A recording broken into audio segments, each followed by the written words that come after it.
Antes de preguntarse, eh, Fabián, eh, ¿dónde estoy o hacia dónde voy? Vos me decías en la conversación previa que tuvimos que uno se tiene que preguntar de dónde vengo. Explícame eso. Es que, O sea, ahí me estás hablando, evidentemente, reforzando el concepto de dónde vengo, porque mis rasgos de personalidad me definen de alguna manera, o se definen en mi pasado. ¿sabes qué es lo que muchas veces decimos? Muchos padres, Ajá. tal vez no lo dijeron a nosotros, o las abuelas se lo dijeron a los papás y los papás traspasan ese pensamiento. Vea, gradúese en algo para ser alguien.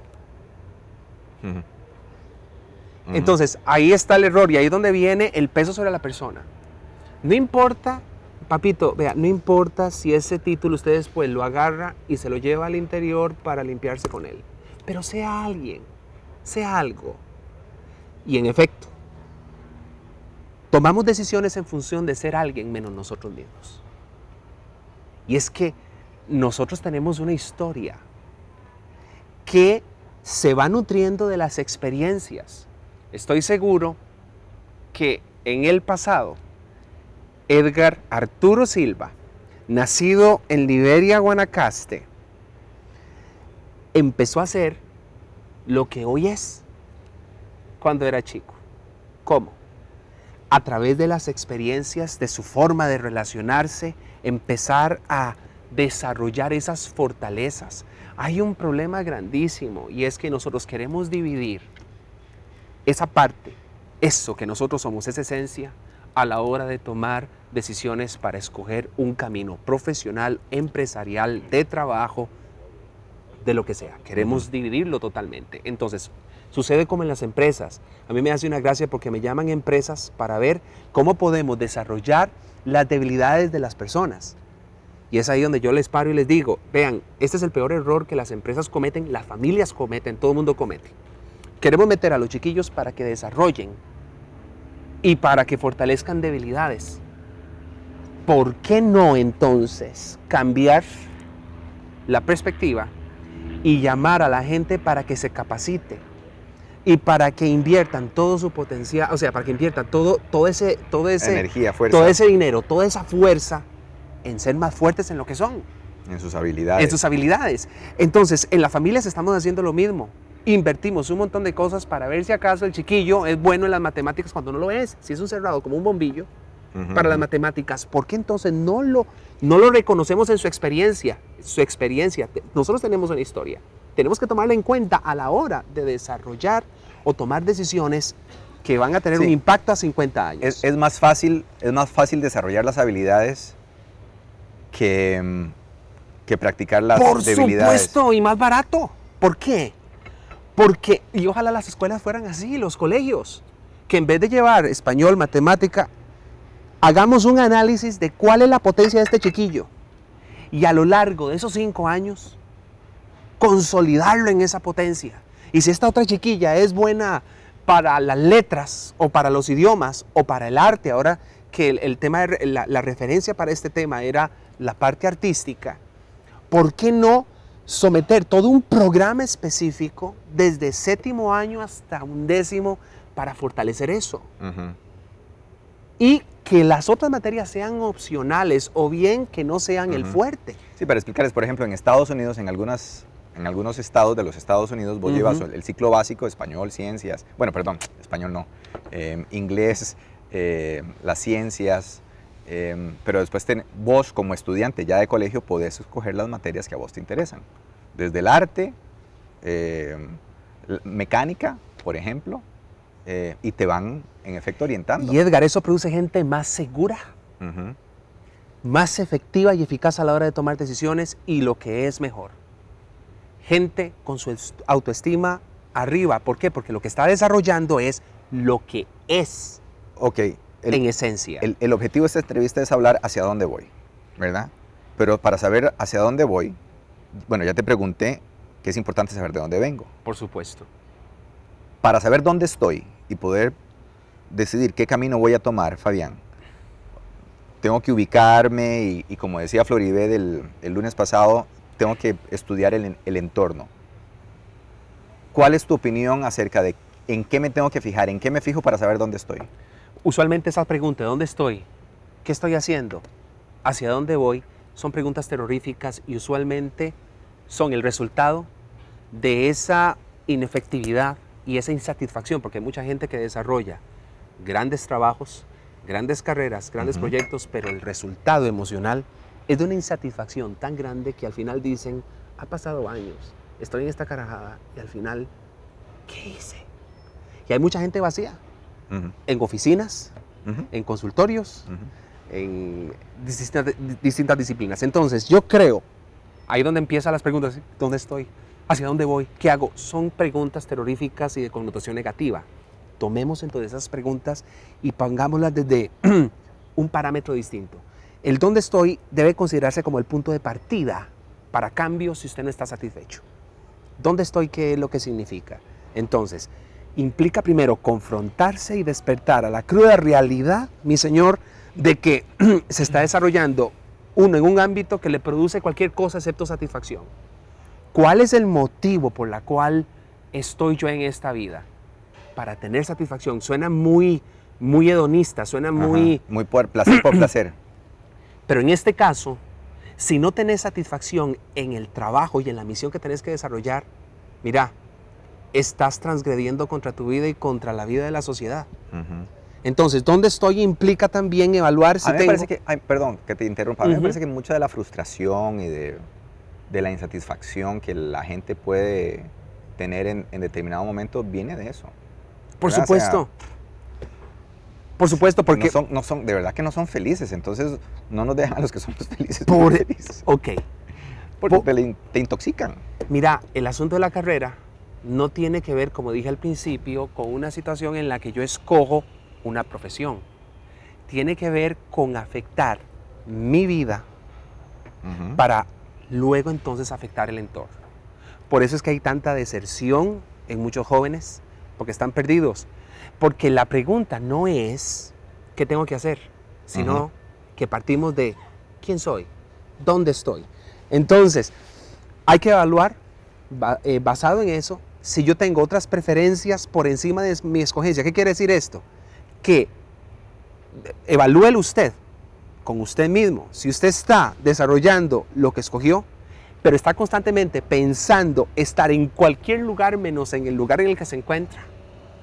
Mucho cuidado, tenemos un grave problema. ¿Dónde estoy? Implica ser honesto y evaluar cuáles son mis resultados. Resultados los que produzco en lo que yo estoy. Pero ojo, esto es una cuestión dual.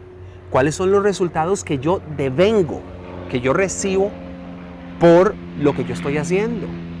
¿Son buenos los resultados que estoy dando? Tal vez sí, son excelentes. Pero si de vuelta, mi retribución, además de ser económica, porque lamentablemente muchos estudian por eso, muchos se meten a la carrera de periodismo porque tienen un concepto errado de que es para salir por televisión y ser famosos.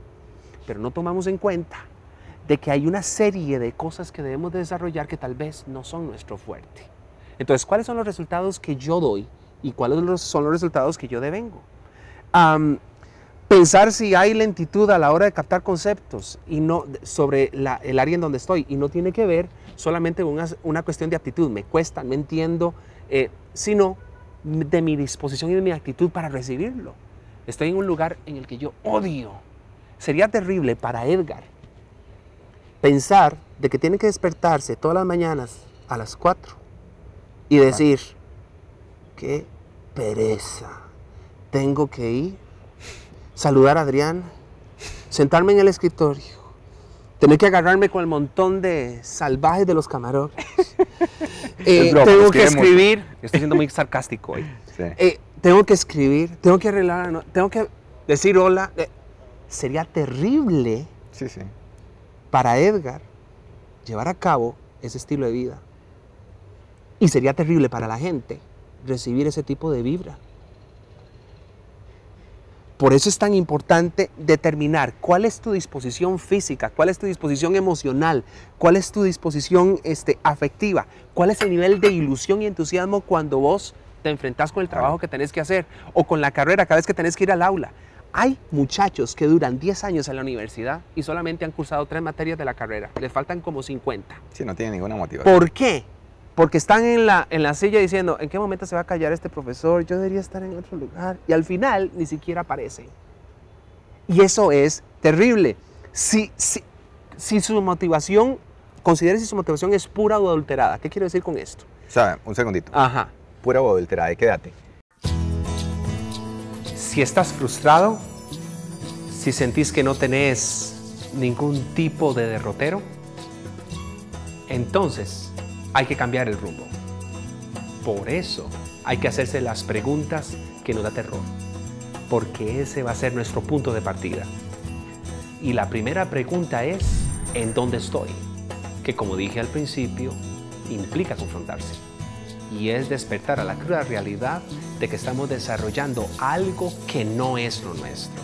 Por eso hay que ser honesto y evaluarnos.